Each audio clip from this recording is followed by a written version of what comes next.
हर बेटा अपना बापे का ना नाम लेता है और बापे से बेटा होता है। जीतन राम मांझी का भी कोई बाप होगा, वो अलग बात है कि उनके बाप का कोई नाम नहीं जानता है। जीतन राम मांझी का भी बेटा होगा, वो अलग बात है कि उसके बेटा और उसके बाप को उतना लोग नहीं जानते हैं।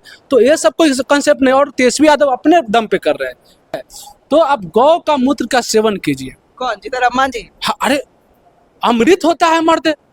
बीजेपी गौ मूत्र पीना, हम जीतन राम मांझी से कहना चाहते हैं कि अब आप गौ मूत्र का सेवन कीजिए और आपका दिमाग अस्थिर हो जाएगा।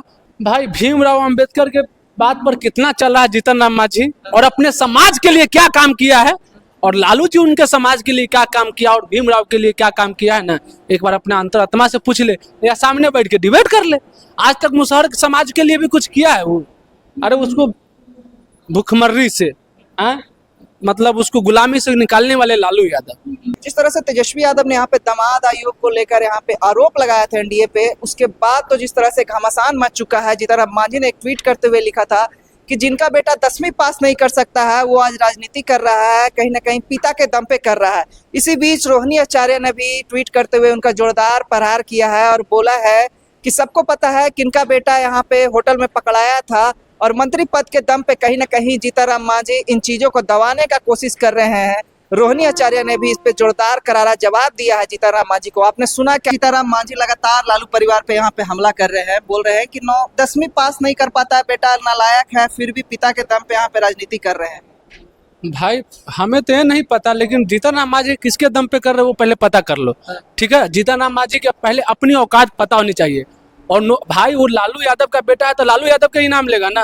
अब अगर अब किसी का बापे नहीं है तो उसका क्या बात है?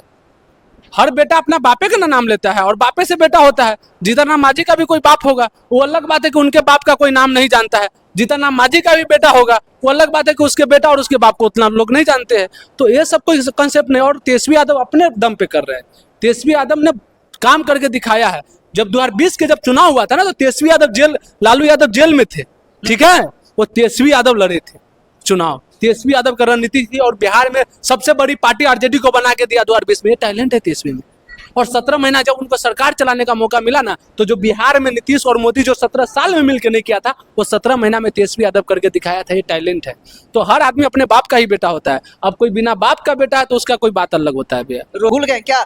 मंत्री पद रहते हुए इस सारे चीजों को दबाने का कोशिश कर रहे हैं जीतन राम मांझी। कहीं ना कहीं इस पे जोरदार हमला किया है रोहिणी आचार्य ने। तो बिल्कुल भाई, जब किए हो तो बोलेगा ही।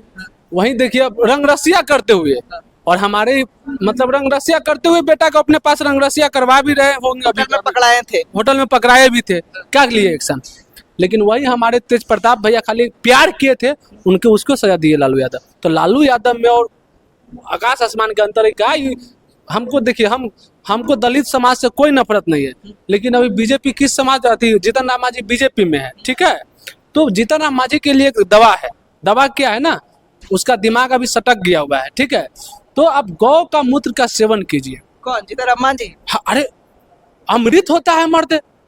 बीजेपी गौ मूत्र पीना, हम जीतन राम मांझी से कहना चाहते हैं कि अब आप गौ मूत्र का सेवन कीजिए और आपका दिमाग अस्थिर हो जाएगा। आप थोड़ा सही ट्रैक पर आ जाएंगे। जब मन तब कुछ बोल देते हैं, कभी पंडित के बारे में कुछ बोल देते हैं, कभी राम मंदिर के बारे में कुछ बोल देते हैं, कभी लालू जी के बारे में कुछ बोल देते हैं, कभी नीतीश जी तो लगातार टिप्पणी कर रहे हैं। उनके जन्मदिन पे भी टिप्पणी कर दिए कि शायद पहले वो पता होना चाहिए केक काट रहे थे यार तुम जिसके दम पे कूद रहे हो ना, वो लालू यादव का ही देन है। नहीं तो इससे पहले तुम तो यार अभी कुर्सी पर बैठा, चप्पल जूता पहनने के लायक नहीं था जीतन राम मांझी। हम इज्जत देना चाहते हैं। हमें एक और हमला किए हैं, जिस तरह से भीमराव अंबेडकर का एक फोटो जो तस्वीरें वायरल हो रही है, उस पे कह रहे हैं उन्होंने अपमान करने का काम किया है भीमराव अंबेडकर का लालू जी ने। भाई भीमराव अंबेडकर के बात पर कितना चल रहा है जीतन राम मांझी, और अपने समाज के लिए क्या काम किया है, और लालू जी उनके समाज के लिए क्या काम किया और भीमराव के लिए क्या काम किया है ना, एक बार अपने अंतरात्मा से पूछ ले या सामने बैठ के डिबेट कर ले। आज तक मुसहर समाज के लिए भी कुछ किया है वो? अरे उसको भुखमर्री से मतलब उसको गुलामी से निकालने वाले लालू यादव, और बदनाम करो तो एक से बदनामी करने से कुछ हो जाएगा? जीतन राम मांझी है कौन? जीतन राम मांझी है कौन? समय में सीएम भी रहे थे, भूल गए? वो भी कृपा से रहे थे, वो भी कृपा से रहे थे। ठीक है, वो भी लालू परिवार में उनकी बेटियों को भी नहीं छोड़ा जा रहा है, जिस तरह से हमला कर रहा है। इस पे रोहिणी आचार्य पे क्या बोलिए? देखिए, हम कह रहे हैं ना कि आपकी औकात हो ना तो बात पे लड़िए, काम पे लड़िए। आप लालू यादव का विरोध कीजिए, हमें कोई दिक्कत नहीं, उसके काम का विरोध कीजिए। लालू यादव का काम का विरोध कीजिए, कोई दिक्कत नहीं, गलत करेंगे तो विरोध करेंगे, लेकिन पर्सनली विरोध किया ना कोई। कुछ अभी यहाँ पे लोगों ने कहा, कमेंट बॉक्स में राय देकर बताएं क्या तेजस्वी यादव का आरोप कहीं ना कहीं सही है या फिर गलत है।